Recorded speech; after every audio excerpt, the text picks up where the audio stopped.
आज संध्याकाळी 5:30 ते 6च्या दरम्यान शिरोली खुर्द येथील तरुण शेतकरी प्रशांत दत्तात्रय मोरे यांनी घराजवळील विहिरीत उडी घेत आपली जीवनयात्रा संपवली.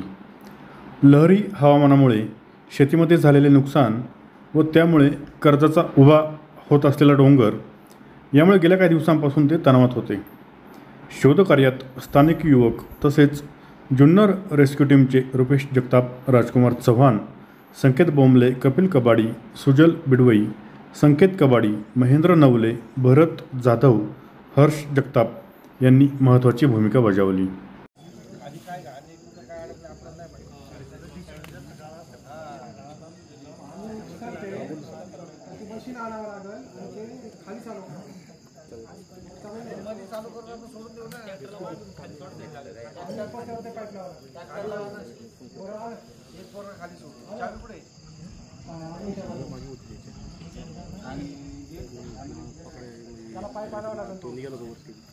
पाईप आणावं लागेल.